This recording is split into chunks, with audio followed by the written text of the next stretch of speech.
লাকাদ আরসালনা নূহান ইলা কওমিহি ফাকালা ইয়া কওমি ইবুদুল্লাহা মা লাকুম মিন ইলাহিন গায়রু। আল্লাহ পাক বলেন, আমি নূহকে তার কওমের জন্য অবতীর্ণ করেছি। নূহ আলাইহিস সালাম তার কওমকে ডেকে বলেছেন, হে আমার জাতি, হে আমার সম্প্রদায়, এক আল্লাহ ছাড়া তোমাদের কোনো ইলাহ নাই, তোমাদের কোনো মাবুদ নাই, উপাস্য নাই। এক আল্লাহর গোলামি করো, তার দাসত্ব করো। নূহ আলাইহিস সালাম এই দাওয়াত পেশ করেছেন। হুদ আলাইহিস সালাম সম্পর্কে কোরআন বলছে, ওয়া ইলা আদিন আখাহুম হুদা قال يا قوم اعبدوا الله ما لكم من إله غيره। আমি আদ সম্প্রদায়ের কাছে তাদের ভাই হুদকে পাঠালাম এবং তিনি এসে তার সমাজের কাছে বললেন, ইয়া কওমি, হে আমার জাতি, হে আমার সম্প্রদায়, উবুদুল্লাহ, এক আল্লাহর গোলামি করো, তিনি ছাড়া তোমাদের কোনো ইলাহ নাই, কোনো আইনদাতা নাই, বিধানদাতা নাই, শাসনকর্তা নাই। সালেহ আলাইহিস সালাম সম্পর্কে আল্লাহ পাক বলেন, ওয়া ইলা সামুদ আখাহুম সালিহান ক্বালা ইয়া কওমি ইবুদুল্লাহা মা লাকুম মিন ইলাহিন গায়রু। সালেহ আলাইহিস সালামকে তার জাতির কাছে, সামুদ জাতির কাছে তাদের ভাই সালেহকে পাঠালাম। তিনি জাতির কাছে গিয়ে বললেন, হে আমার জাতি, এক আল্লাহর গোলামি করো, তার দাসত্ব করো, তিনি ছাড়া তোমাদের কোনো ইলাহ নাই, আইনদাতা নাই, বিধানদাতা নাই। এভাবে শুআয়ব আলাইহিস সালামকে পাঠানো হলো মাদিয়ানবাসীদের জন্য এবং বলা হলো, তিনি এসে বললেন, হে আমার জাতি, এক আল্লাহ ছাড়া তোমাদের কোনো ইলাহ নাই। তো এই কথার দ্বারা আমরা কি বুঝলাম? সমস্ত নবীরাই আল্লাহর গোলামির দাওয়াত দিয়েছেন। কোন নবী বলেন নাই, ও আমার জাতি, তোমরা আমার গোলামি করো। কেউ বলেছেন? জোরে বলেন, কেউ বলেছেন? বলেননি। সমস্ত পয়গম্বরের, আম্বিয়া আলাইহিমুস সালাম, সবাই বলেছেন আল্লাহ পাকের গোলামি করো, তার আনুগত্য করো। আল্লাহ রাব্বুল আলামিন বলেন, প্রত্যেক জাতির নিকট আমি রাসূল প্রেরণ করেছি, কোন জাতি বাদ পড়ে নাই। ওয়ালাকাদ বাসনা ফি কুল্লি উম্মাতির রাসূলা আনি ইবুদুল্লাহা ওয়াজতানিবুত তাগুত। আমি প্রত্যেক জাতির জন্য রাসূল প্রেরণ করেছি। সবাই এসে রাসূল পয়গম্বরের দাওয়াত দিয়েছেন, আনি ইবুদুল্লাহ, এক আল্লাহর গোলামি করো, এক আল্লাহর দাসত্ব করো, ওয়াজতানিবুত তাগুত, আর তাগুতকে বর্জন করো। তাগুতের অর্থ মনে আছে আপনাদের? তাগুত যাদের মনে নেই আবার শোনাই।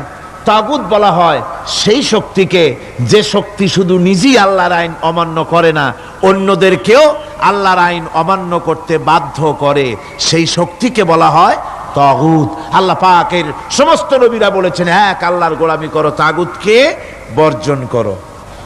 কোরআনে কারীম বলছে, ফামান ইয়াকফুর বিত্তাগুতি ওয়া ইউমিন বিল্লাহি ফাকাদ ইসতামসাকা বিল উরওয়াতিল উসকা লা ইনফিসামা লাহা ওয়াল্লাহু সামিউন আলিম। ফামান ইয়াকফুর বিত্তাগুত, যারা তাগুতকে অস্বীকার করেছে, ওয়া ইউমিন বিল্লাহ, এবং এক আল্লাহর উপরে বিশ্বাস স্থাপন করেছে, ফাকাদ ইসতামসাকা বিল উরওয়াতিল উসকা, তারা এমন এক মহান, এমন এক দৃঢ় অবলম্বন গ্রহণ করেছে যা তাকেই কোনো কিছুই তাকে ধ্বংস করতে পারবে না, বিচ্ছিন্ন করে দিতে পারবে না, ক্ষতিগ্রস্ত করতে পারবে না, বিপর্যস্ত করে দিতে পারবে না, এমন এক অবলম্বন সে গ্রহণ করেছে। তাগুতকে বর্জন করতে হবে এবং আল্লাহর উপর ঈমান আনতে হবে, আল্লাহর গোলামি করতে হবে। এই কথাই কোরআনে কারীমের মধ্যে আল্লাহ সুবহানাহু ওয়া তাআলা বারবার বলেছেন, গোলামি করতে হবে আল্লাহ পাকের। সমস্ত নবীরা বলেছেন ইয়া কওমি। নবীরা কি বলেছেন? হে আমার জাতি। এই দাওয়াত যখন আমাদের নবী দিলেন, বিশ্ব নবী যখন এই দাওয়াত দিলেন, আল্লাহ রাব্বুল আলামিন তার মুখ থেকে এই দাওয়াত যখন পেশ করালেন, তখন তিনি দাওয়াতটা এভাবে দিলেন, ইয়া কওমি বললেন না। হুজুর কি ইয়া কওমি বলেছেন? কখনো বলেন না। ইয়া কওমি আল্লাহ হুজুরের মুখ দিয়ে কথা বের করার নাই, যেহেতু হুজুর তো আঞ্চলিক নবী নন, হুজুর তো গোত্রভিত্তিক নবী নন, রাসূল করিম সাল্লাল্লাহু আলাইহি ওয়াসাল্লাম কোন ভাষাভিত্তিক নবী নন। রাসূল কি নবী? চিল্লায় কোন না। আল্লাহ পাক কোরআনে কারীমের মধ্যে বলেছেন, কুল ইয়া আইয়ুহান নাসু ইন্নী রাসূলুল্লাহি ইলাইকুম জামিআন। হে নবী আপনি বলুন, ও মানব সকল, ও পৃথিবীর মানব সকল, আমি আল্লাহর পক্ষ থেকে তোমাদের সকলের জন্য আমি নবী হয়ে এসেছি। সকলের জন্য আমি রাসূল। যেহেতু বিশ্ব নবী, সেহেতু তার মুখ থেকে আল্লাহ পাক ইয়া কওমি বের করেন নাই, ও আমার জাতি, তা না। আল্লাহ পাক তার মুখ থেকে ইবাদতের দাওয়াতটা এভাবে তিনি পেশ করালেন, ইয়া আইয়ুহান নাসু উবুদু রাব্বাকুমুল্লাযী খালাকাকুম ওয়াল্লাযীনা মিন ক্বাবলিকুম লাআল্লাকুম তাত্তাকুন। হে মানব সকল, হুজুরের মুখ থেকে আল্লাহ বের করছেন কি? হে মানব সকল, আইয়ুহান নাস, বিশ্বের সর্বকালের সকল যুগের মানুষকে ডাকা হচ্ছে, পৃথিবীর মানব মণ্ডলীকে ডেকে বলা হচ্ছে, আইয়ুহান নাস, হে মানব সকল, উবুদু রাব্বাকুমুল্লাযী খালাকাকুম, ইবাদত করো, গোলামি করো, দাসত্ব করো সেই রবের যে রব তোমাদেরকে সৃষ্টি করেছেন এবং তোমাদের পূর্বপুরুষদেরও যিনি সৃষ্টি করেছেন, তার ইবাদত করো, তার গোলামি করো। আমার বন্ধুগণ, এই কথাই আল্লাহ রাব্বুল আলামিন কোরআনে কারীমের বহু জায়গায় ইবাদতের কথা আমাদের শোনায়েছেন। ওয়া কাদা রাব্বুকা আল্লা তা'বুদু ইল্লা ইয়াহু, তোমার রবের পক্ষ থেকে কথা চূড়ান্ত হয়েছে, এ ফয়সালা হয়ে গিয়েছে, সিদ্ধান্ত হয়ে গিয়েছে যে একমাত্র ইবাদত করতে হবে আল্লাহ পাকের। ইবাদত করতে হবে কার? আল্লাহ পাকের। এই ইবাদতের অর্থটা কি? এই ইবাদতের মানে কি? মানে হচ্ছে জীবনের সব জায়গায় গোলামিটা হবে কার? আল্লাহর গোলামি হবে, আল্লাহর আনুগত্য হবে, অর্থাৎ আল্লাহর হুকুম মাফিক জীবন চালাতে হবে। সেই ইবাদত আমরা মনে করেছি নামাজ হচ্ছে ইবাদত, রোজা হচ্ছে ইবাদত, যাকাত হচ্ছে ইবাদত, সদকা ফিতরা ইত্যাদি হতেছে ইবাদত, এগুলিকে ইবাদত মনে করেছি। কিন্তু মনে রাখতে হবে, শুধু নামাজ, রোজা, হজ, যাকাত ইবাদত নয়, জীবনের মুসলমানদের সব কাজগুলি ইবাদতের মধ্যে হতে হবে, অর্থাৎ আল্লাহর হুকুম অনুযায়ী কাজ করলে তার নাম হবে ইবাদত। ব্যবসা করবেন, হুকুম মানবেন কার? জোরে কোন কার? জমিন চাষ করবেন, হুকুম মানবেন কার? আইন আদালত চালাবেন, কোর্ট কাছারি করবেন, আইন মানবেন কার? রাজনীতি করবেন, আইন মানবেন কার? সমাজনীতি চালাবেন, আইন মানবেন কার? জীবনের সব ক্ষেত্রে তার আইন মানতে হবে। আমরা এগুলিকে ইবাদত মনে করি না। আমাদের দেশের লোকেরা, এক শ্রেণীর লোকেরা এটাকে ইবাদত মনে করে না, ইবাদত মনে করে শুধুমাত্র নামাজ। আচ্ছা, নামাজ যদি শুধুমাত্র ইবাদত হয় তাহলে তার অর্থ কি দাঁড়াবে? তার অর্থ দাঁড়াবে এই যে 24 ঘন্টার ভিতরে নামাজ পড়তে সময় লাগে কতক্ষণ? কন্ত 5 ওয়াক্ত নামাজ পড়তে, উজু করে পবিত্র হয়ে জায়নামাজ বিছায়া 5 ওয়াক্ত নামাজ পড়তে খুব বেশির বেশি 1 ঘন্টাই লাগুক। জি, 1 ঘন্টা, 100 ঘন্টা। তাহলে কি হলো অর্থ? অর্থ এই হবে, 24 ঘন্টার ভিতরে আপনি 1 ঘন্টা 100 ঘন্টার জন্য আল্লাহর গোলাম, বাকি 22.5 ঘন্টা 23 ঘন্টার জন্য শয়তানের গোলাম হতে রাজি আছেন কেউ? রোজা যদি শুধুমাত্র ইবাদতের নাম হয় তাহলে তার অর্থ দাঁড়াবে 12 মাসের ভিতরে 1 মাসের জন্য আপনি আল্লাহর গোলাম, আর 11 মাস শয়তানের গোলাম। কে কে হবেন হাত তুলে দেখান তো। বোঝে নাই সেজন্য হাত উঁচু করছে। বাকি 11 মাসের জন্য শয়তানের গোলাম হতে কেউ রাজি আছেন? তাহলে বোঝা যাচ্ছে নামাজ রোজাই শুধুমাত্র ইবাদত নয়। যেমন মানুষের হাত, এটার নাম কি? এটার নাম কি? এটার নাম কি? এক একটা অঙ্গের এক একটা নাম, চোখ, নাক, মুখ, হাত, পা, এক একটার এক একটা নাম। তাহলে মানুষটা কই? সবটা মিলে মানুষ, সবটা মিলে কি হলো? মানুষ হলো। অনুরূপ ভাবে নামাজ শুধু ইবাদত নয়, রোজা শুধু ইবাদত নয়, এগুলি হচ্ছে ইবাদতের অঙ্গ, ইবাদতের পার্ট। নামাজ, রোজা, হজ, যাকাত, সাদকা, ফিতরা, ভালোবাসা, মানুষের প্রতি ভালোবাসা, পরের উপকার করা, মা বাপকে মহব্বত করা, শ্রদ্ধা করা, ভালো কাজের আদেশ করা, অসৎ কাজের নিষেধ করা, এই সমস্ত কাজগুলো মিলিয়ে হচ্ছে ইবাদত। কথা বুঝতে পেরেছেন? এই অর্থে নামাজ পড়াও ইবাদত, নামাজ না পড়াও ইবাদত, রোজা রাখাও ইবাদত, রোজা না রাখাও। মনের মধ্যে চিন্তায় পড়ে গেছেন হয়তো এখন যে নামাজ পড়া তো ইবাদত বুঝলাম, না পড়া ইবাদত, এ আবার কোন ফতোয়া দিলেন? রোজা রাখা ইবাদত আবার না রাখা ইবাদত, এটা কেমন কথা বললেন? চিন্তা আসতে পারে।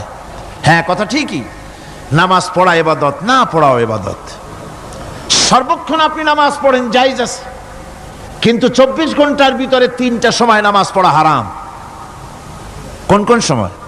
ঠিক সূর্য উদয় হওয়ার সময়, ঠিক সূর্য মাথার উপরে থাকার সময়, আর ঠিক অস্তগামী হওয়ার সময়। এই 3 সময় নামাজ পড়া সম্পূর্ণ নিষিদ্ধ। এই 3 সময় নামাজ না পড়াটাই ইবাদত। আল্লাহর হুকুম মানতেছেন, নিষেধ করা হয়েছে নামাজ পড়ো না, পড়বেন না। আবার রোজা রাখা, সারা বছর রোজা রাখেন, সওয়াব হবে, কিন্তু বছরের 2 ঈদের 5 দিন রোজা রাখাকে হারাম করা হয়েছে।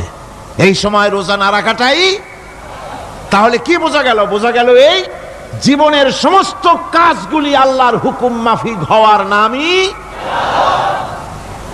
আপনি ব্যবসা করতে যাবেন, ওজনে যদি কম না দেন, খাদ্যে যদি ভেজাল না দেন, আর আপনি যদি সততাপূর্ণ ব্যবসা করেন, যতক্ষণ ব্যবসার ওই দোকানে বসা থাকবেন, ফ্যাক্টরিতে বসা থাকবেন, ততক্ষণ পর্যন্ত আপনার ইবাদত হবে।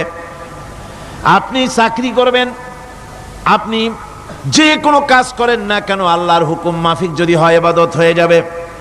এই জন্য আল্লাহ রাব্বুল আলামিন ইবাদত করার জন্যই মানুষকে তৈরি করেছেন। মানুষের কাজ হলো আল্লাহর গোলামি করা, আল্লাহর হুকুম পালন করা। এই হুকুম পালন করতে গিয়ে আল্লাহ পাক হুকুম পালনের জন্য বলছেন, ওয়া'বুদুল্লাহা ওয়া লা তুশরিকু বিহি শাইআ। ওয়া'বুদুল্লাহ, আল্লাহর ইবাদত করো, আল্লাহর গোলামি করো, আর তার সাথে কোনো শরীক স্থাপন করো না। পৃথিবীর মধ্যে আমরা তো সুখ শান্তি চাই, দুনিয়ায় দুমুঠো খেতে চাই। 2 মুঠো যদি খেতে চাই, পড়তে চাই, পৃথিবীর মধ্যে যদি শান্তিতে থাকতে চাই, তাহলে ইবাদত করা লাগবে। ইবাদত করলেই খাবার পাওয়া যাবে। ইবাদত করলে কি পাওয়া যাবে? খাবার পাওয়া যাবে।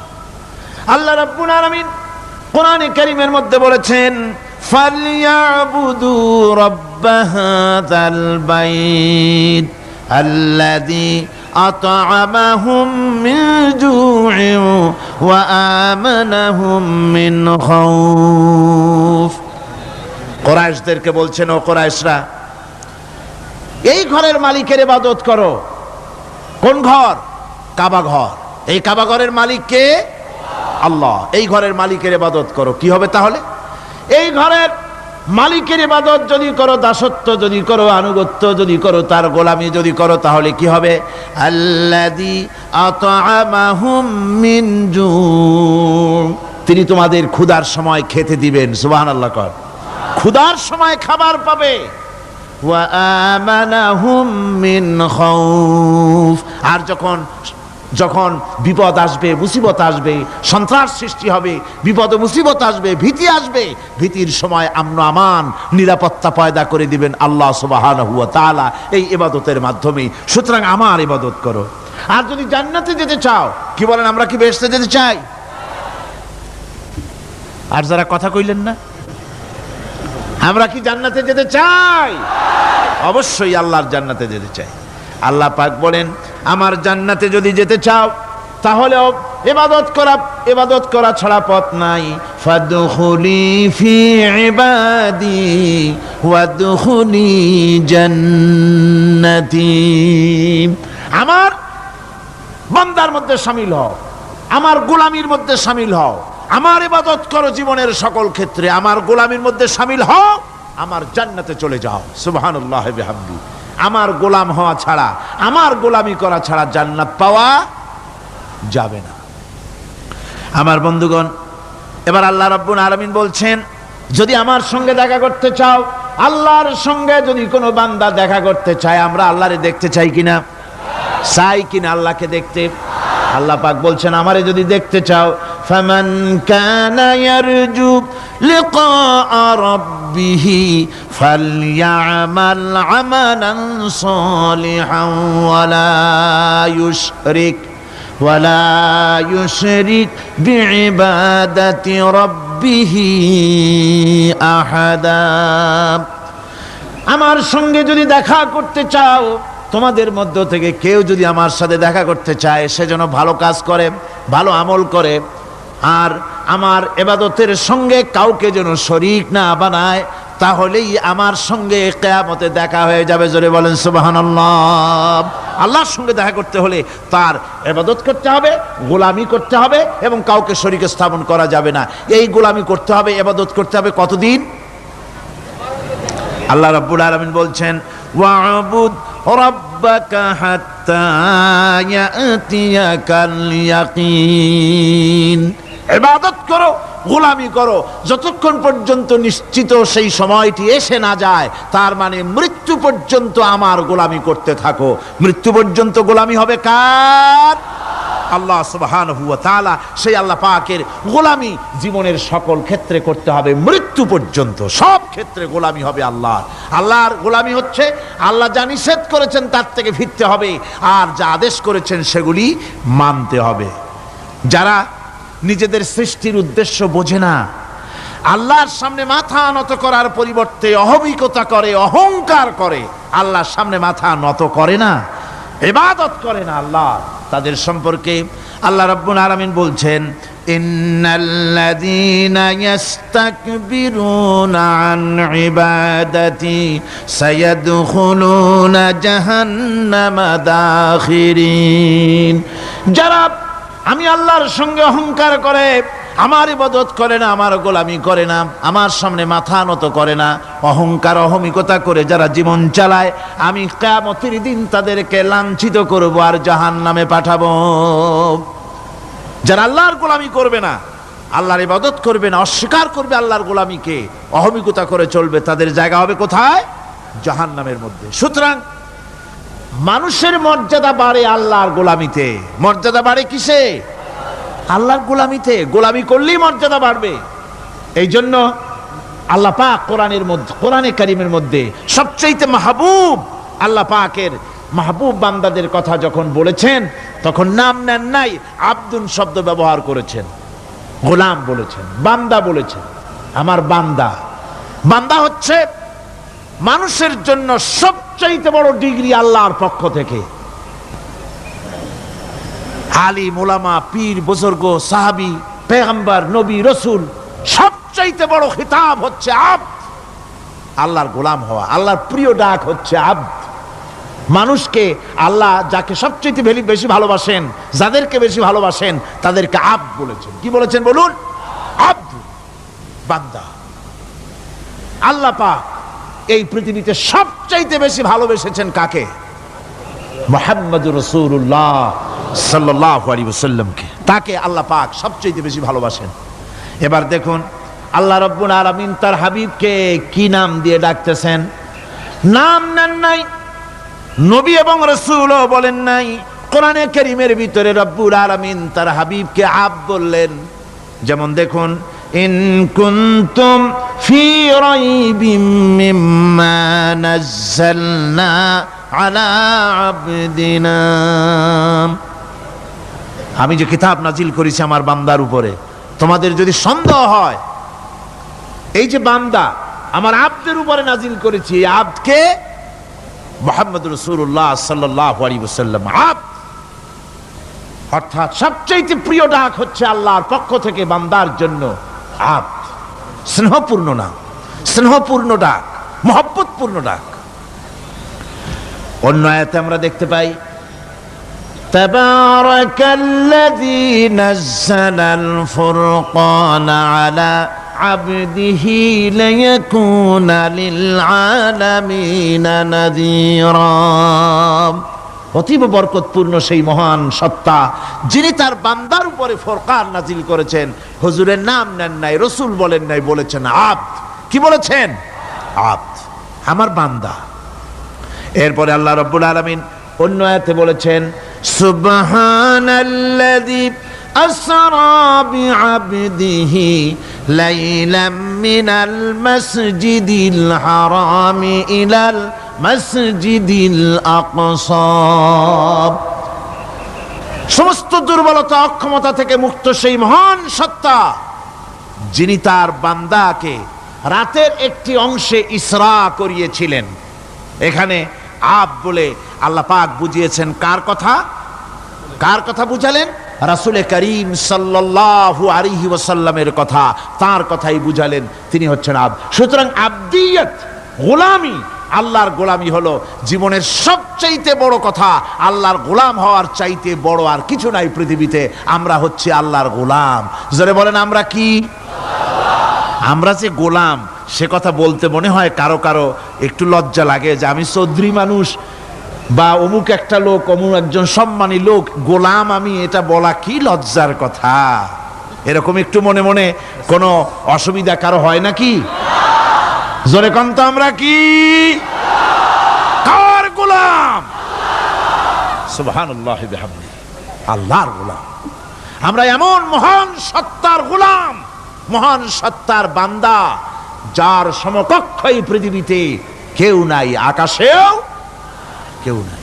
প্রচন্ড ক্ষমতার মালিক এমন এক মহান সত্তার গোলাম আমরা। সুতরাং গোলামিটা করতে হবে সব ক্ষেত্রে। গোলামিটা হচ্ছে না আমাদের গোলামি হচ্ছে না। আমাদের জমিনে আমরা জমিন চাষ করি, আল্লাহর গোলামি সেখানে করি না। জমিন চাষ করতে গিয়ে, লাঙ্গল দিয়ে চাষ করতে গিয়ে পরের জমিনের আইল ঠেলে না, এমন এলাকা খুব কম আছে। অবশ্য চট্টগ্রামের কথা ভিন্ন, এখানে ঠেলাঠেলি করে না, এখানেও করে। তো কেমন গোলাম হলাম? জমিনে চাষ করতেছি, পরের জমিনের আইল ঠেলতেছি, যা নিষেধ করা হয়েছে আমরা সেটা করতেছি। আল্লাহ নিষেধ করছেন সুদ খেও না, আমরা সে সুদের মধ্যে যাচ্ছি। আল্লাহ নিষেধ করেছেন জুয়া খেলতে, সেই জুয়া খেলা হচ্ছে। মদ খেতে নিষেধ করেছেন, সেই মদ খাওয়া হচ্ছে। অর্থাৎ যা যা নিষেধ করা হয়েছে সমাজের মধ্যে সেগুলি বেশি করে চলতেছে, ঠিক কিনা? তাহলে কি বান্দা হতে পারলাম? বান্দা হতে পারি নাই, গোলাম হতে পারি নাই। গোলাম হতে হবে আল্লাহ পাকের। কি হতে হবে জোরে কোন? গোলাম হতে হবে জীবনের সকল ক্ষেত্রে। আল্লাহর হক বান্দার উপরে কি, আর বান্দার উপরে আল্লাহর হক কি, এ ব্যাপারে একটি হাদিস এসেছে। ওয়ান মুআজ বিন জাবাল রাদিয়াল্লাহু তাআলা আনহু قال كنت رديف النبي صلى الله عليه وسلم على حمار فقال لي يا معاذ أتدري ما حق الله على العباد وما حق العباد على الله। হযরত মুআজ বলছেন আমি রাসূল করিম সাল্লাল্লাহু আলাইহি ওয়াসাল্লামের গাধার পৃষ্ঠে হুজুরের পেছনে বসা ছিলাম। হুজুর আমাকে জিজ্ঞেস করলেন, মুআজ তুমি কি জানো বান্দার উপরে আল্লাহর হক কি আর আল্লাহর উপরে বান্দার হক কি? কুলতু আল্লাহু ওয়া রাসূলুহু আ'লামু। বললাম আল্লাহ এবং তার রাসূল খুব ভালো জানেন। আমি কি করে জানবো? আল্লাহ এবং তার রাসূল খুব ভালো জানেন। ক্বালা হাক্কুল্লাহি আলাল ইবাদি আন ইয়াবুদুহু ওয়া লা ইউশরিকু বিহি শাইআ। বান্দার হক হচ্ছে আল্লাহর উপরে এই যে বান্দা গোলামি করবে আল্লাহর, ইবাদত করবে আল্লাহর, আর আল্লাহর সাথে কাউকে শরীক স্থাপন করবে না। এটা হচ্ছে আল্লাহর উপরে কার হক? বান্দার হক। আর আল্লাহর হক হচ্ছে বান্দার উপর কি? ওয়া হাক্কুল ইবাদি আলাল্লাহ আল্লা ইউআযযিবা মান লা ইউশরিকু বিহি শাইআ। বান্দার উপরে আল্লাহর হক হচ্ছে যে বান্দা আল্লাহর গোলামি করবে আর শরীক স্থাপন করবে না আল্লাহর সাথে, আল্লাহ তাকে শাস্তি দিবেন না। সুবহানাল্লাহি ওয়া বিহামদিহি। আল্লাহ তাকে আযাব দিবেন না, আল্লাহ তাকে শাস্তি দিবেন না। সুতরাং তাওহীদের আকীদা মজবুত হতে হবে। আখিরাতের কামিয়াবি এর উপরে নির্ভরশীল। আমরা যদি আখিরাতে কামিয়াবি চাই, কি বলেন, আখিরাতে কি আমরা জীবনের সফলতা চাই? জোরে বলেন, সফলতা চাই, আখিরাতের কামিয়াবি যদি চাই, জাহান্নাম থেকে যদি বাঁচতে চাই, বেহেশতে যদি যেতে চাই, তাহলে আকীদাকে মজবুত করতে হবে। আল্লাহর সাথে কাউকে শরীক স্থাপন করা যাবে না। এবং আল্লাহ সৃষ্টিকর্তা, কোরআনে পাকের শিক্ষা অনুযায়ী আল্লাহরে বিশ্বাস করি, এতটুকুন কথা বললেই তাওহীদের হক আদায় হয় না। তাওহীদের হক হচ্ছে আল্লাহ পাককে সৃষ্টিকর্তা, পালনকর্তা, বিধানদাতা, রিজেক দাতা, কল্যাণদাতা সবকিছু হিসাবে মানতে হবে। কাকে? আল্লাহ পাককে। জোরে সরে বলুন, কাকে মানতে হবে? সমস্ত ক্ষমতা হচ্ছে আল্লাহ। সমস্ত ক্ষমতা কার? আল্লাহর নাম নিতে শরম করে নাকি? তাহলে জোরে সরে কোন সমস্ত ক্ষমতা কার? আল্লাহ রাব্বুল আলামিনের এত বড় ক্ষমতা, সাগরকে নগর বানাতে পারেন, নগরকে সাগর বানিয়ে দিতে পারেন, এতিমকে রাষ্ট্রের মালিক বানায় দিতে পারেন, ধনীকে গরিব বানায় দিতে পারেন, গরিবকে ধনী বানায় দিতে পারেন, মৃত্যুকে জিন্দা করতে পারেন, জিন্দাকে মৃত্যু করে দিতে পারেন, পথের লোককে ধরে প্রেসিডেন্ট বানায় দিয়া ফুলের মালা দিয়া গলা থেকে পা পর্যন্ত ভরে দিতে পারেন। আবার আল্লাহ যদি নারাজ হয়ে যান, প্রেসিডেন্টের ফুলের মালার পরিবর্তে জুতার মালা গলায় দিয়া জেলখানার মধ্যে ঢুকাইয়া দিতে পারেন। তাহলে ক্ষমতাটা কার? বিশ্বাস করেন? সমস্ত ক্ষমতার মালিক আল্লাহ। আকীদা মজবুত হতে হবে। আমার মুসলমান ভাইরা, আকীদায় গড়বড় যদি হয়ে যায়, তাওহীদ বুঝতে যদি ভুল করেন, জীবন বরবাদ হয়ে যাবে। আর কিছু যদি না পারেন, অন্তত ঈমান ও আকীদাকে মজবুত করে যদি আল্লাহর দরবারে উঠতে পারেন, ফাকাদ ফাজা ফাওজান আযীমা, বিরাট কামিয়াবি আসবে কিয়ামতে। যদি আকীদাটাকে মজবুত করে না ওঠা যায় আল্লাহর দরবারে। সেজন্য আমি কোরআন আমাদেরকে কি শিখালো সেই কথাই বলছি। আল্লামাল কোরআন, কোরআন কি শিখায়ছে? তাবিজ শিখায় নাই। কোরআন আমাদেরকে শুধুমাত্র মাথা ঝুলে ঝুলে তেলাওয়াত, এটা শিখায় নাই। কোরআন তেলাওয়াত করতে হবে, বুঝতে হবে, আমল করতে হবে। কোরআন শিখাচ্ছে। কে শিখাচ্ছে? কোরআন। তার মানে কে? আল্লাহ। কে শিখাচ্ছেন? আল্লাহ সুবহানাহু ওয়া তাআলা শিখাচ্ছেন। বান্দা শোনো ভালো করে, ওয়াইয়ামসাসকাল্লাহু বিদুররিন ফালা কাশিফা লাহু ইল্লা হুয়া। আল্লাহ যদি তোমার কোনো ক্ষতি সাধন করতে চান, তাহলে সেই ক্ষতি থেকে তোমাকে কেউ রক্ষা করতে পারবে না। এটা হবে ঈমান। এটা কি? এই ঈমান যদি মনের মধ্যে আসে, আপনি বিরাট শক্তিশালী বিপ্লবী শক্তিতে পরিণত হয়ে যাবেন। আপনার যদি ঈমান থাকে যে দুনিয়ার কোন গুলির উপরে, কোন বুলেটের উপরে যদি আমার নাম লেখা থাকে, সারা পৃথিবী ওই গুলিবিদ্ধ হওয়া থেকে আমাকে বাঁচাইতে পারবে না। আর কোন গুলির উপরে, কোন বুলেটের উপরে যদি আমার নাম লেখা না থাকে, তাহলে গোটা বিশ্ব একযোগে প্রচেষ্টা করেও আমাকে গুলিবিদ্ধ করতে, এটার নাম কি? ঈমান। তাই আল্লাহ বলছেন যে আমি যদি কারো ক্ষতি করি, তাহলে এই ক্ষতি থেকে তাহলে তাকে কেউ বাঁচাইতে। ওয়াইয়ামসাসকা বিখাইরিন ফাহুয়া আলা কুল্লি শাইইন কাদির। আর আল্লাহ রাব্বুল আলামিন যদি কারো কল্যাণ করতে চান, তাহলে তার কল্যাণকে কেউ ফিরায় দিতে পারে না। কল্যাণ থেকে কেউ তাকে কল্যাণ থেকে মাহরুম করে দিতে পারে না। তার মানে হলো, আল্লাহ যদি কাউকে চুল ধরে, মাথা ধরে, কল্লা ধরে উপরের দিকে টানে, আর দুনিয়া যদি তার পাও ধরে নিচের দিকে টানে, তাহলে দুনিয়া পারবে? পারবে? আল্লাহ কল্যাণ করতে চাইলে কেউ ঠেকাইতে পারবে না, আর আল্লাহ অকল্যাণ করতে চাইলেও তার থেকেও কেউ বাঁচতে। ওয়া হুয়াল কাহিরু ফাওকা ইবাদিহি ওয়া হুয়াল হাকীমুল খাবীর। তিনি তার বান্দাদের উপরে একচ্ছত্র আধিপত্য রাখেন, একচ্ছত্র ক্ষমতার অধিকারী তার বান্দার উপরে, সমস্ত জিনিসের উপরে তিনি ক্ষমতা রাখেন। তিনি মহান বিজ্ঞানময়। এই তাওহীদ খুঁজে নিতে হবে। তাওহীদ অর্থাৎ আল্লাহ পাককে সমস্ত ক্ষমতার মালিক মনে করতে হবে। দেখুন, আমাদের জাতির পিতা। কে আমাদের জাতির পিতা? মনে আছে তো? ভুল টুল করেন না তো? ভুল টুল করবেন না। আমাদের জাতি আত্মভোলা, মাঝে মধ্যে ভুল টুল করিয়ে বসে, আন্দাজে ভান্দাজে একটা বানায় বসে।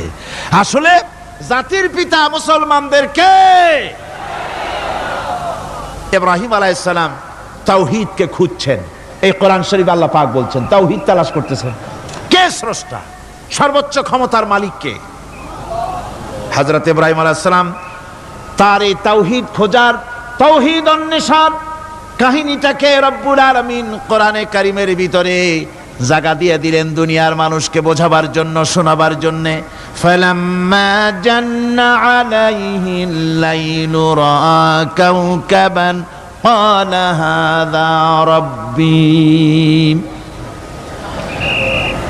তিনি রব সন্ধান করছেন। কে আমার স্রষ্টা? সর্বোচ্চ ক্ষমতার মালিককে, আইনদাতাকে, বিধানদাতাকে, স্রষ্টাকে। কে তিনি? তাকে খুঁজছেন। মনের ভিতরে চিন্তা, মস্তিষ্কেই চিন্তা। হঠাৎ করে রাত এলো, পশ্চিম গগনে সুন্দর এক তারকা উদিত হলো, সান্ধ্য তারা। সন্ধ্যার সময় যে তারাটা ওঠে সেটা ছোট না বড়? বড়। সেটা সারা রাত থাকে না অল্প সময় থাকে? অল্প সময় থাকে। সান্ধ্য তারা দেখে ইব্রাহিম আলাইহিস সালাম বললেন, হাযা রাব্বী, পেয়ে গেছি আমার রব।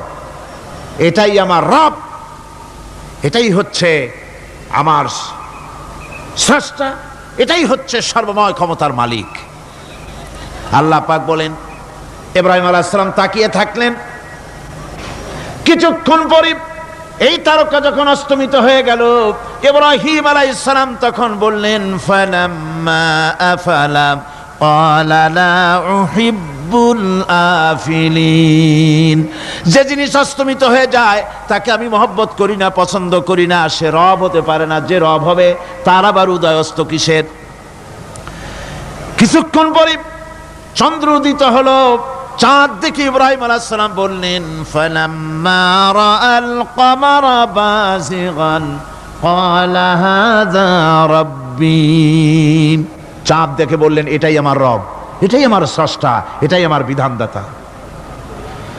ফালাম্মা আফালা ক্বালা লাইন লাম ইয়াহদিনি রাব্বী লাআকুনান্না মিনাল কওমিদ যাল্লিন। চাঁদ যখন অস্তমিত হয়ে গেল, ইব্রাহিম আলাইহিস সালাম তখন বললেন, আমার প্রকৃত পক্ষের যিনি প্রভু, যিনি আমার রব, তিনি যদি আমারে সত্যিকারের পথ না দেখান তাহলে আমি গোমরাহ হয়ে যাব, গোমরাহদের পথভ্রষ্টের অন্তর্ভুক্ত হয়ে যেতে পারি। চিন্তা করতেছেন আমার রবকে। তারকা দেখলাম অস্তমিত হয়ে গেল, চাঁদ দেখলাম ডুবে গেল, তাহলে আমার রবকে। সকাল চলে যাওয়ার পর যখন দেখলেন পূর্ব দিগন্ত থেকে সূর্য উদিত হয়েছে ডগমগ করে, সূর্যকে দেখে তিনি বললেন, ফালাম্মা রাআশ শামসা বাযিগাতান ক্বালা হাযা রাব্বী হাযা আকবার। সূর্যকে দেখে বললেন, এটাই আমার রব, আর এটাই বড় রব। যেহেতু চাঁদের আলো ছিল স্নিগ্ধ, সূর্যের আলো অত্যন্ত প্রখর, চাঁদের দিকে তাকানো যেত, সূর্যের দিকে তাকানো যায় না। এটাই আমার রব এবং বড় রব। হযরত ইব্রাহিম আলাইহিস সালামের এই ভুলও ভেঙে গেল। সন্ধ্যার আগমনে সূর্য যখন অস্তমিত হয়ে গেল, ইব্রাহিম আলাইহিস সালাম তখন ঘোষণা করলেন, ফালাম্মা আফালাত ক্বালা ইয়া কওমি ইন্নী বারিউম মিম্মা তুশরিকুন। সূর্য অস্তমিত হয়ে গেলে পরে তিনি বললেন, ইয়া কওমে, ও আমার জাতি, তোমরা যে জিনিস দিয়ে শিরক করো আল্লাহ রাব্বুল আলামিনের সাথে, আমি তার থেকে সম্পূর্ণ মুক্ত। আমি তোমাদের অন্তর্ভুক্ত, মুশরিক নই। আমার রবকে আমি চিনে ফেলেছি। সুবহানাল্লাহ, আমার রবকে আমি চিনেছি। ইব্রাহিম আলাইহিস সালাম ঘোষণা করলেন, ইন্নী ওয়াজ্জাহতু ওয়াজহিয়া লিল্লাযী ফাতারাস সামাওয়াতি ওয়াল আরদা হানিফা। জানেন আপনারা এটা? পড়েন, ইন্নী ওয়াজ্জাহতু ওয়াজহিয়া লিল্লাযী فطر السماوات والأرض حنيفا وما أنا من المشركين নিশ্চয়ই আমার এই মুখমণ্ডলকে ফিরাই দিলাম, দুনিয়ার সব দিক থেকে মুখ ফিরাইয়া আমার এই মুখ ফিরালাম সেদিকে, সেই স্রষ্টার দিকে যিনি আকাশ, জমিন, চন্দ্র, সূর্য, গ্রহ, নক্ষত্র, সৌররাজি, মানব মণ্ডলী সব কিছুকে যিনি সৃষ্টি করেছেন, আমি তার দিকে আমার মুখকে ফিরিয়ে দিলাম। তিনি ছাড়া কোনো রব নাই, প্রভু নাই, আর আমি মুশরিকদের অন্তর্ভুক্ত নহি। হযরত ইব্রাহিম আলাইহিস সালাম তাওহীদকে বুঝে ফেললেন, আল্লাহকে চিনে ফেললেন। আমার বন্ধুগণ, আজ মুসলমান হয়ে আমরা আল্লাহকে চিনতে পারি নাই, আল্লাহর ওয়াহদানিয়তকে আমরা বুঝতে পারি নাই। একদিকে আমরা মুসলমানও, আর একদিকে আমরা মূর্তিও গড়ি, আবার মূর্তির পূজাও আমার মুসলমানেরা করে থাকে। জোরে কন নাউযুবিল্লাহ। ভাস্কর্যের নাম করে মূর্তি তৈরি করা হচ্ছে বিভিন্ন জায়গায়, হচ্ছে না? আমার ভাইয়েরা, ভাস্কর্যের নাম করে, চেতনার নাম করে শহরে শহরে, বিশ্ববিদ্যালয়ের অঙ্গনে মূর্তি বানানো হতেছে, আর বলা হচ্ছে অমুক চেতনা, এটা অমুকের চেতনা, তমুকের চেতনা, এটা ভাস্কর্য বলা হতেছে। আসলে সমস্ত মূর্তি হতেছে মূর্তি। এই মূর্তিগুলি বিনাশ করার জন্যই আল্লাহর নবী এসেছিলেন। হুজুরকে প্রশ্ন করা হয়েছে, লিমা বয়স্তা, কেন প্রেরিত হয়েছেন, দুনিয়ায় কেন এসেছেন?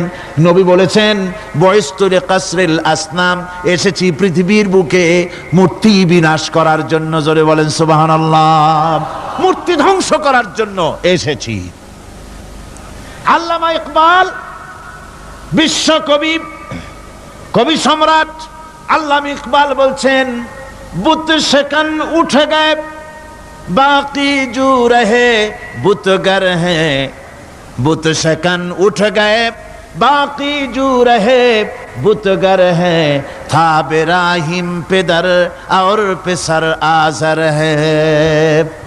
बुत शकन उठ गए, যারা প্রতিমা ভাঙতে এসেছিল পৃথিবীতে তারা বিদায় হয়ে গিয়েছেন। আজকে যারা বেঁচে আছে তারা ইসলামের নামে, মুসলমানের নামে প্রতিমা তৈরি করছে, মূর্তি তৈরি করছে। था बिराहिम पिदर और पिसर आजर है। এক সময় ছিল এমন যখন আজরের ঘরে ইব্রাহিম পয়দা হয়েছে, আর আজ ইব্রাহিমের ঘরে আজর পয়দা হচ্ছে। বন্ধুগণ, আল্লাহর ইবাদত পরিপূর্ণভাবে আল্লাহর জন্যই হতে হবে। মূর্তির সাথে, মূর্তি তৈরি করার সংস্কৃতির সাথে মুসলমানদের কোনো সম্পর্ক থাকতে পারে না। জোরে বলেন, পারে? পারে না। বিশ্ববিদ্যালয়ের অঙ্গনে, রাস্তার মোড়ে মোড়ে চেতনার নাম করে মূর্তি যারা বানাচ্ছেন গায়ের জোরে, আল্লাহর কসম, আল্লাহর দরবারে উঠতে হবে একদিন, সেদিন মজা টের পাবে। কারে বলে চেতনা? মূল চেতনা তো সেদিন জাগ্রত হবে। আজকে তো আসল চেতনা আসে নাই, চেতনা হবে সেই দিন। চেতনা কারে কয়? চেতনা কত প্রকার এবং উহা কি কি উদাহরণ সহরে বুঝাইয়া দেওয়া হবে। আমার ভাইরা, মাথা জায়গায় যেয়ে দেখবেন কি, শুধু মাথাই দেখবেন, আপনারও একটা মাথা, দেখবেনও মাথা। আল্লাহ পাক তো গোটা ময়দান ভরে দিয়েছেন, আলহামদুলিল্লাহ। আমি প্রথম দিন বলেছিলাম, কোরআনের মাহফিলের চাইতে শ্রেষ্ঠ মাহফিল আল্লাহর আকাশের নিচে জমিনের উপরে আর নাই। হাদিস শরীফের ভিতরে এসেছে, এই মাহফিলে যখন আপনি আসতেছিলেন, হাজার হাজার ফেরেশতা আপনার পেছনে পেছনে এসেছে, আপনার আমল নামায় নেকি লিখেছে। রাসূলুল্লাহ বলছেন, বান্দারা যখন কোরআন শোনার জন্য, আল্লাহর জিকিরের জন্য, কোরআনের জন্য যখন বসে যায়, আল্লাহর রহমতের ফেরেশতারা মাহফিলের চতুর্দিকে তারা ঘিরে দাঁড়িয়ে যায় আকাশ পর্যন্ত। এই মাহফিল ঘেরাও হয়ে আছে ফেরেশতা দিয়া। কি দিয়া? কার কথা? আল্লাহ রাসূলের কথা। ফেরেশতা দিয়ে গোটা মাহফিল ঘেরাও হয়ে আছে, আকাশ পর্যন্ত তারা দাঁড়িয়ে আছে। ফেরেশতারা বলতে থাকে, রব্বুল আলামিন, তোমার বান্দারা যতক্ষণ রাস্তায় ছিল ততক্ষণ নেকি লিখেছি, এখন মাহফিলে বসে গেছে, এখন কি করি? আল্লাহ পাক বলেন, আমার ফেরেশতারা, আমার বান্দারা যতক্ষণ মাহফিলে বসে থাকবে, ওদের প্রত্যেক শ্বাস এবং প্রশ্বাসের বিনিময় 10 10 করে নেকি লিখতে থাকো। প্রত্যেকটি শ্বাস প্রশ্বাসের বিনিময়ে নেকি লেখা হচ্ছে। সুবহানাল্লাহ। আপনারা পাড়ায় জান্নাতে বসে আছেন, মাজালিসুল ইলম হিয়া রাউদাতুম মিন রিয়াদিল জান্নাহ, এটা জান্নাতের টুকরায় আপনারা বসে আছেন। জোরে কোন সুবহানাল্লাহ। কারো বাপের কথা বলা হচ্ছে না, কার্ল মার্কসের কথা নয়, লেনিনের কথা নয়, পৃথিবীর কোন মানুষের কথা নয়, কথা হচ্ছে আমার আল্লাহর কথা। কার কথা? আর হচ্ছে তার হাবিব বিশ্বনবী জনাব মুহাম্মদ রাসূলুল্লাহ সাল্লাল্লাহু আলাইহি ওয়াসাল্লামের কথা। আমার ভাইয়েরা, সুতরাং তাওহীদ তাওহীদ তাওহীদকে বুঝতে হবে, বিশ্বাস করতে হবে, তাওহীদের উপরে জীবন গড়তে হবে। তাওহীদ হচ্ছে বিশ্ব মানবতার জন্য ঐক্যের প্রতীক। তাওহীদই পারে বিশ্ব মানবতাকে ঐক্যবদ্ধ করতে, আর কোনো জিনিসই পারে না। আমার ভাইরা, কোরআনে কারীম বলছে, কুল ইয়া আহলাল কিতাবি তাআলাউ ইলা কালিমাতিন সাওয়াইম বাইনানা ওয়া বাইনাকুম আল্লা না'বুদা ইল্লাল্লাহ। ঐক্যের কথা, বিশ্বব্যাপী মানব মণ্ডলীর ঐক্যের কথা, ইউনিটির কথা, স্বাধীনতার গ্যারান্টির কথা, মানবতার কথা, মানুষকে বেঁচে থাকার কথা। হে নবী বলুন, হে আহলে কিতাবেরা, এসো তোমরা আর আমরা এমন একটা কথায় ঐক্যবদ্ধ হই যা তোমাদের জন্য আর আমাদের জন্য সমভাবে প্রযোজ্য। কথাটা কি?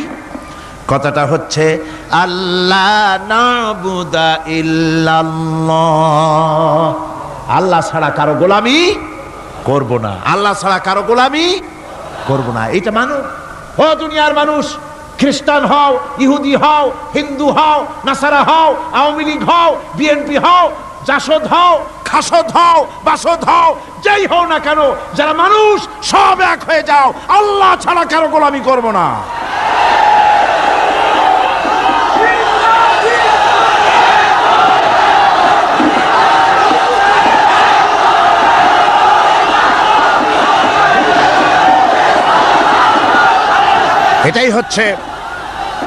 এটাই হচ্ছে আল্লাহ পাকের পক্ষ থেকে গোটা বিশ্ব মানবতার ঐক্যের বাণী, বিশ্ব মানবতার ঐক্যের কথা।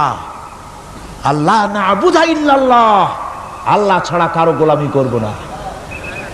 এ কথা মানতে কারো অসুবিধা আছে?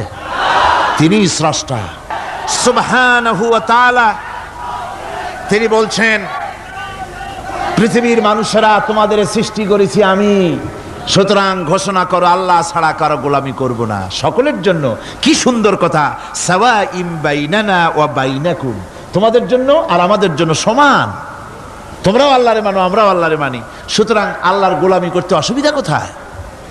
ওয়ালা নুশরিকা বিহি শাইআ, আর আল্লাহর সাথে কারো শরীক স্থাপন করো না। ওয়ালা ইয়াত্তাখিযা বা'দুনা বা'দান আরবাবাম মিন দুনিল্লাহ, আর আল্লাহ ছাড়া কাউকে রব বলে মেনে নেব না, সুপার পাওয়ার বলে মেনে নেব না, আইনদাতা বিধানদাতা হিসেবে মেনে নেব না।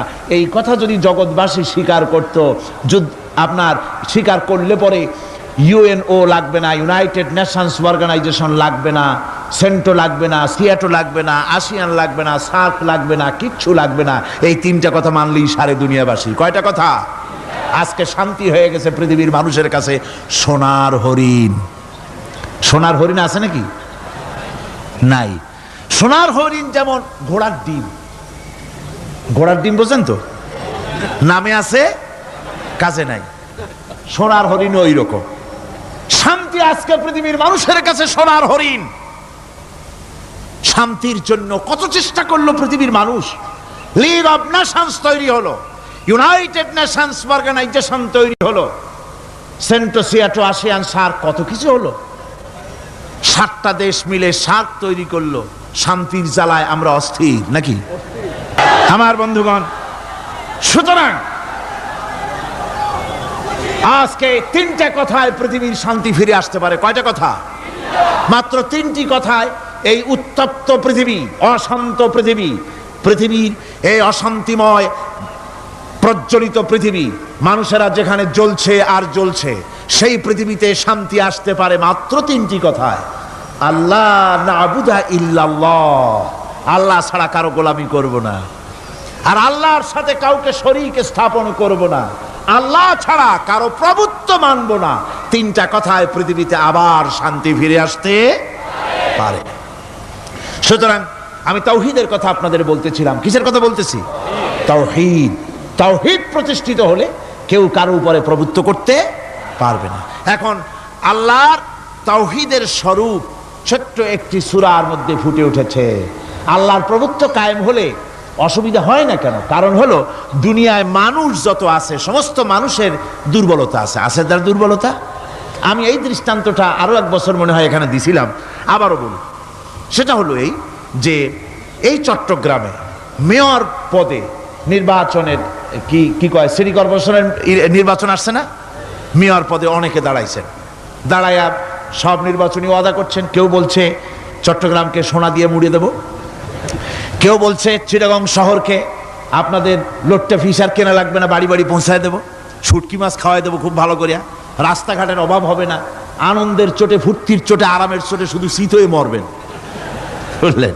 নানান রকমের ওয়াদা করছেন তারা। এই নির্বাচনী ওয়াদা করা হচ্ছে। আজ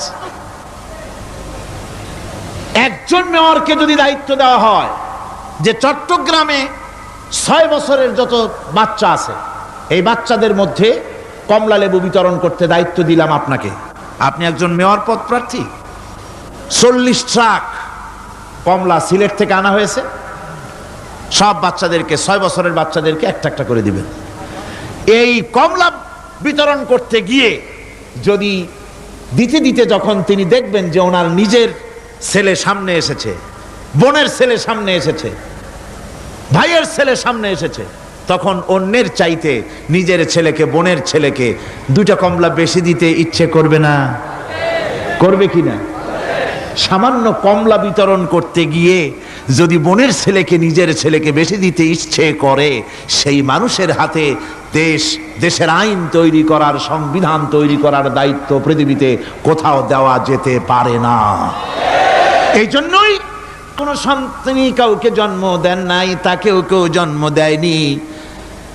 আকাশ এবং জমিনে তার সমকক্ষ কেউ নাই। তিনি কারো মুখাপেক্ষী নন, তিনি কাউকে জন্ম দেন নাই, তাকেও কেউ জন্ম দেয়নি। আকাশ আর জমিনে তার সমকক্ষ কেউ নাই। সুতরাং ওই আল্লাহ সুবহানাহু ওয়া তাআলা, তাকে মানতে হবে, তার কথাই শুনতে হবে, তার গোলামি করতে হবে। তাহলেই শান্তি আসবে, আল্লাহর মেহেরবানি আসবে জীবনের সকল ক্ষেত্রে। আল্লাহ মাত্র এক, তার ক্ষমতা গুণাবলীতে কোনো অংশীদার নাই। আল্লাহ কয়জন? আল্লাহ কয়জন? এক আল্লাহ, অদ্বিতীয়, তার কোনো শরীক নাই, তার কোনো অংশীদার নাই। কোরআনে কারীম আল্লাহ রাব্বুল আলামিন বলছেন,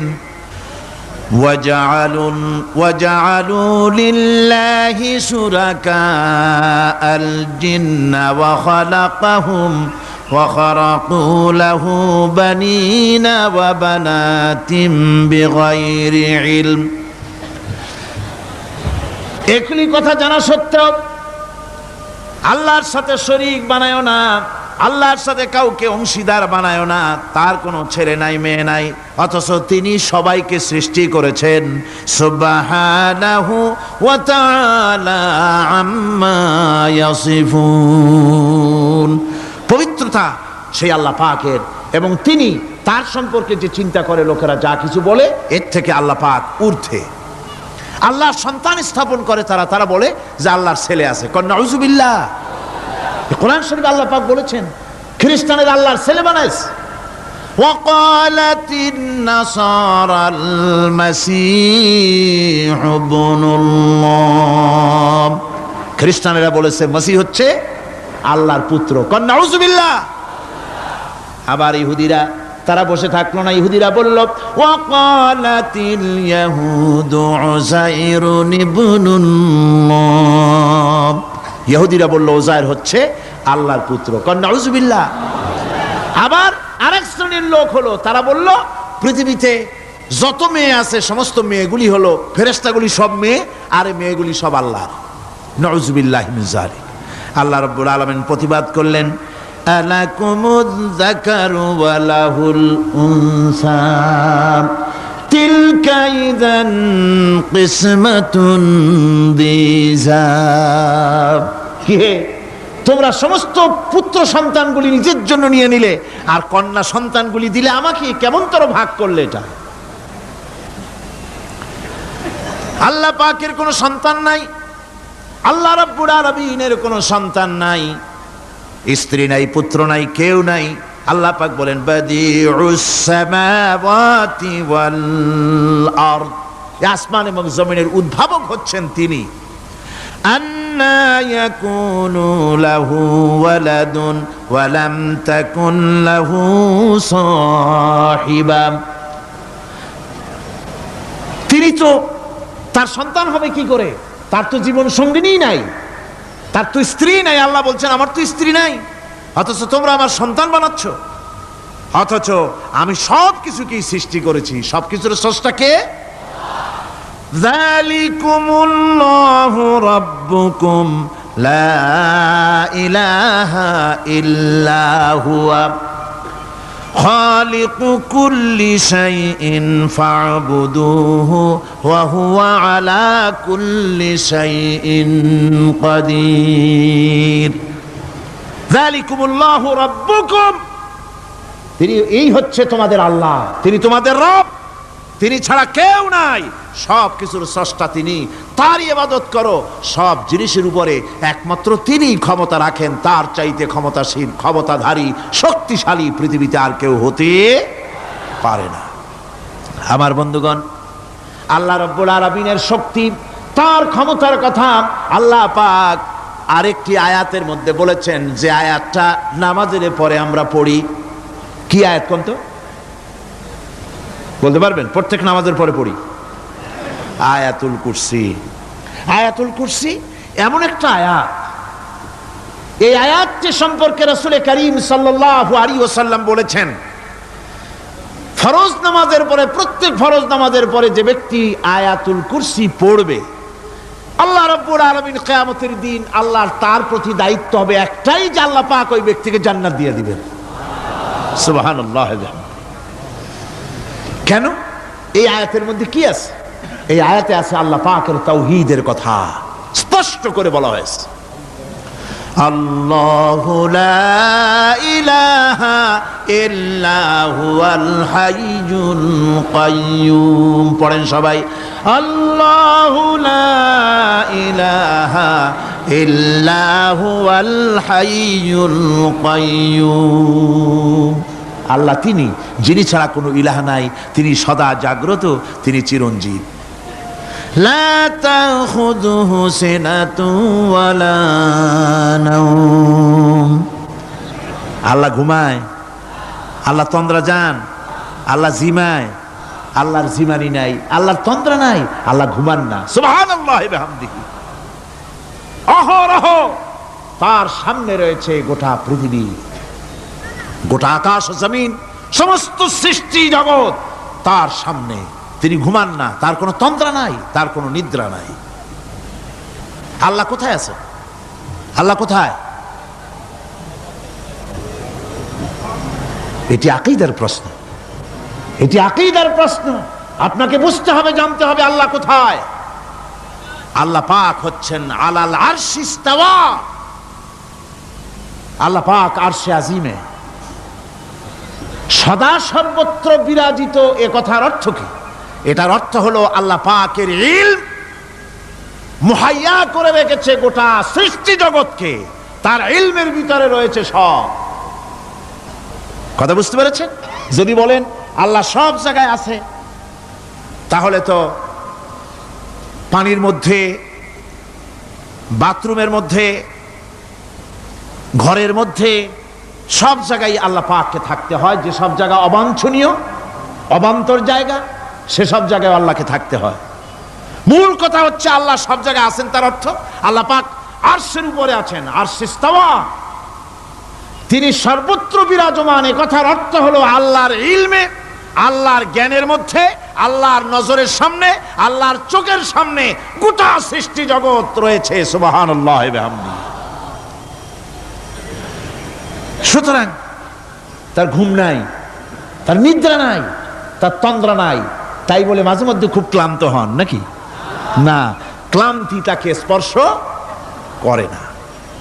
আল্লাহ পাক বলেন লাহু মা ফিস সামাওয়াতি ওয়া মা ফিল আরদ, আকাশ আর জমিন কার? মান যাল্লাযী ইয়াশফাউ ইনদাহু ইল্লা বিইযনিহি। আল্লাহ পাক বলছেন কে আছে এমন তার দরবারে তার অনুমতি ব্যতীত সুপারিশ করতে পারে এমন অধিকারও কারো নাই। কিয়ামতের দিন অনেকে মনে করে তো যে অনেক হুজুরদের কাছে মুরিদ হয়ে গেছি, আমারে আর পায় কেডা। কিয়ামতের দিন হুজুররা একজনে ধরবে এক হাত, আর এক হুজুরে ধরবে আর এক হাত, আর দুই হুজুরে ধরবে দুই ঠ্যাং, এরকম চ্যাংদোলা করে ফিকে মারবে, জান্নাতের বারান্দায় গিয়ে মামু বাড়ির মতো সব রিগো লাগাবো। এত সহজ না, এত সহজ নয়। আল্লাহ পাকের পারমিশন ছাড়া কোন পয়গম্বর আল্লাহর সামনে কথা বলতে সাহস পাবেন না। সুবহানাল্লাহ ওয়া বিহামদিহি। আলেম পীর দরবেশ তো দূরের কথা, মান যাল্লাযী ইয়াশফাউ ইনদাহু ইল্লা বিইযনিহি, আল্লাহর পারমিশন ছাড়া কেউ কথা বলার সাহস পাবে না কিয়ামতের দিন আল্লাহর দরবারে। সুতরাং অন্যের উপরে নির্ভর করবেন না, যত বড় পীর হোক অন্যের উপরে নির্ভর করবেন না, নির্ভর করবেন আমলের উপরে। আমল কিসের উপরে? আমল। আমল তৈরি করতে হবে আর ভরসা করতে হবে রহমতের উপরে, আল্লাহর রহমত। কিসের উপরে? আল্লাহর রহমতের উপরে ভরসা করতে হবে। আমার ভাইয়েরা, আল্লাহ পাক বলেন ইয়ালামু মা বাইনা আইদিহিম ওয়া মা খালফাহুম, বান্দার অগ্রপশ্চাৎ সবই তিনি জানেন, বান্দার সামনে পেছনে ডানে বামে সব খবর তিনি রাখেন। ওয়ালা ইউহিতুনা বিশাইইম মিন ইলমিহি ইল্লা বিমা শাআ, আল্লাহর জ্ঞাত বিষয়সমূহের মধ্যে মানুষের কোনো অধিকার নাই আল্লাহর জানা বিষয়গুলি আয়ত্ত করে, এমন অধিকার কোনো মানুষের নাই। তবে আল্লাহ ইচ্ছে করে যদি কিছু তার নিজের জ্ঞান থেকে জানান সেটা স্বতন্ত্র কথা। ওয়াসিআ কুরসিয়্যুহুস সামাওয়াতি ওয়াল আরদ, তার সাম্রাজ্য সমগ্র আকাশ এবং জমিন জুড়ে তারই সাম্রাজ্য। সাম্রাজ্য কার? রাজত্ব কার? বাদশাহী কার? ওয়ালা ইয়াউদুহু হিফযুহুমা ওয়া হুয়াল আলিয়্যুল আযীম, এই সবের রক্ষণাবেক্ষণ এমন কোনো কঠিন নয় যা তাকে ক্লান্ত করে দিতে পারে। সুবহানাল্লাহি ওয়া বিহামদিহি। আকাশ এবং জমিন সমস্ত সৃষ্টি জগৎ এগুলি এমন কোনো ব্যাপার না আল্লাহর কাছে যেগুলি সব কন্ট্রোল করতে গিয়ে তিনি ক্লান্ত হন, শ্রান্ত হন, বিশ্রাম নিতে হয় না। এগুলি কোনো ক্লান্তি শ্রান্তি আল্লাহ পাককে স্পর্শ করেন না। তিনি হচ্ছেন মহান, তিনি এক মহান সত্তা, মহান স্রষ্টা। আল্লাহর জ্ঞান এবং ক্ষমতা সর্বাধিক, সবচাইতে বেশি জ্ঞান এবং ক্ষমতা আল্লাহ সুবহানাহু ওয়া তাআলা, তার চাইতে বড় ক্ষমতা, তার চাইতে বেশি জ্ঞান আর কারো হতে পারে না। কোরআনে কারিমে আল্লাহর জ্ঞান এবং ক্ষমতা আর গুণাবলী সম্পর্কে আল্লাহ পাক বলছেন এগুলি আমাদের জানা দরকার। আল্লাহকে শুধু আল্লাহ হিসাবে মানলে হবে না, তার গুণ জানতে হবে, তার ক্ষমতা জানতে হবে। আল্লাহর গুণ, আল্লাহকে বিশ্বাস করতে হবে তার গুণ সহকারে। আল্লাহর বিশ্বাস করবেন কি সহ? গুণ সহ। সাপকে ভয় করতে হবে তার বিষের জন্য, তার বিষ আছে, বিষ সহকারে ওকে ভয় করতে হবে। সাপকে বিষ সহকারে ভয় করতে হবে। বাঘকে আপনাকে আক্রমণ করতে পারে সেই ভয় করে আপনাকে বিশ্বাস করতে হবে। আগুন জ্বালাই দিতে ভয় করে, সেই বিশ্বাস করে ভয় করতে হবে। আল্লাহ রাব্বুল আলামিনকে বিশ্বাস করতে হবে তার গুণাবলী সহকারে। এমনি আল্লাহ আছেন এই কথাটুকুন বলাই যথেষ্ট নয়। কোরআনে কারীম বলছে হুয়াল্লাহুল্লাযী লা ইলাহা ইল্লা হুয়া আলিমুল গায়বি ওয়াশ শাহাদাতি হুয়ার রাহমানুর রহিম, তিনি আল্লাহ যিনি ছাড়া কোনো ইলাহ নাই, তিনি পরম দাতা, তিনি দয়ালু। আল্লাহর এভাবে বিশ্বাস করতে হবে। হুয়াল্লাহুল্লাযী লা ইলাহা ইল্লা হুয়াল মালিকুল কুদ্দুসুস সালামুল মুমিনুল মুহাইমিনুল আজিজুল জব্বারুল মুতাকাব্বির। তিনি বাদশা, তিনি আল্লাহ, যিনি ছাড়া কোনো ইলাহ নাই। তিনি বাদশা, তিনি মহান, তিনি পবিত্র, তিনি শান্তির ধারক, তিনি নিরাপত্তার আধার, রক্ষণাবেক্ষণকারী একমাত্র তিনি। তিনি পরাক্রমশালী, সর্বজয়ী, তার উপরে কারো কোনো ক্ষমতা নাই। সুবহানাল্লাহি আম্মা ইউশরিকুন। আল্লাহ পাক পুত পবিত্র, তারা যে সমস্ত